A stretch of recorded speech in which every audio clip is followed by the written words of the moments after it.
संबंध। इस प्रकार कर्म योगी की प्रक्रिया बतलाकर अब सकाम भाव की निंदा और संभाव रूप बुद्धि योग का महत्व प्रकट करते हुए भगवान अर्जुन को आश्चर्य लेने के लिए आज्ञा देते हैं।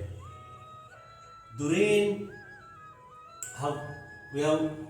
वरण करम बुद्धि योग यज्ञ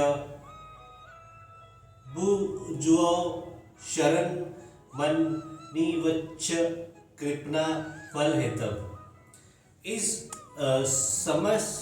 समत्व रूप बुद्धि योग से सकाम कर्म अत्यंत ही निम्न श्रेणी का है। इसीलिए हे धनंजय, तू समबुद्धि में ही रक्षा का उपाय ढूंढ, अर्थात बुद्धि योग का ही आश्चर्य ग्रहण कर, क्योंकि फल की हेतु बनने वाले अत्यंत दीन है। बुद्धि योग पद यहाँ किस योग का वाचक है? कर्म योग का, ज्ञान योग का, कर्म योग या ज्ञान योग का, जिसमें ममता आसित और कामना का त्याग करके समबुद्धि पूर्व कर्तव्य कर्मों का अनुष्ठान किया जाता है।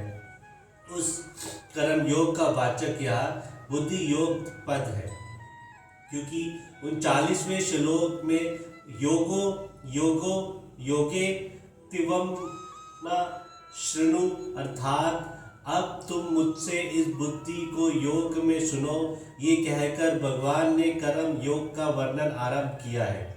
इस कारण यहाँ बुद्धि योग पद का अर्थ ज्ञान योग मानने की गुंजाइश नहीं है।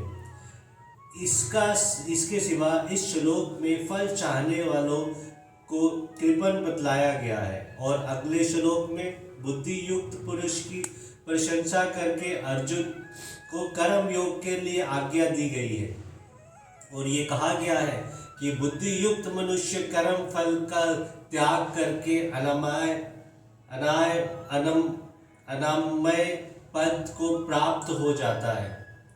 इस कारण भी यह बुद्धि युक्त पद का प्रकरण विरोध ज्ञान योग अर्थ मानना नहीं बन सकता, क्योंकि ज्ञान योगी के लिए ये कहना नहीं बनता कि वह कर्म फल का त्याग करके अनमय पद को प्राप्त होता है।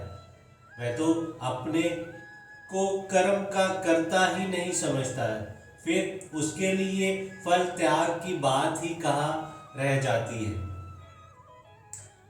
बुद्धि योग की अपेक्षा सकाम कर्म को अत्यंत ही निम्न श्रेणी का बतलाने का क्या भाव है, तथा यहाँ कर्म पद का अर्थ निश्चित कर्म मान लिया जाए तो क्या आपत्ति है। समस्त कर्मों को बुद्धि योग की अपेक्षा अत्यंत नीचा बतलाकर भगवान ने ये भाव दिखलाया है कि सकाम कर्मों का फल नाशवन क्षणिक सुख की प्राप्ति है और कर्म योग का फल प्रात्मा की प्राप्ति है। अंत दोनों में दिन और रात की भांति महान अंतर है। यहाँ कर्म पद का अर्थ निश्चित कर्म नहीं माना जा सकता, क्योंकि वह स्वर्था त्याज्य है और उनका फल महान दुखों की प्राप्ति है। इसीलिए उनकी तुलना बुद्धि योग का महत्व दिखलाने के लिए नहीं की जा सकती। बुद्धो पद पर किसका वाचक है और अर्जुन उसका आश्चर्य लेने के लिए कहने का क्या अभिप्राय है। जिस समबुद्धि का प्रकरण चल रहा है उसी का वाचक यहाँ बुद्धो पद है। उसका आश्चर्य लेने के लिए कहकर भगवान ने ये बात दिखलाया है कि उठते बैठते चलते फिरते सोते जागते हरेक कर्म करते समय तुम निरंतर स्वभाव में स्थित रहने की चेष्टा करते हो। ये कल्याण प्राप्ति का सुगम उपाय है। कर्म फल के हेतु बनने वाले अत्यंत दीन है, इस कथन का क्या भाव है। इससे ये बात दिखलाया है कि जो मनुष्य कर्मों में और उनके फल में ममता आस्तिक और कामना करके कर्म फल प्राप्ति के कारण बन जाते हैं वह दीन है, अर्थात दया के पात्र है, इसीलिए तुमको वैसा नहीं बनना चाहिए। लेकिन जय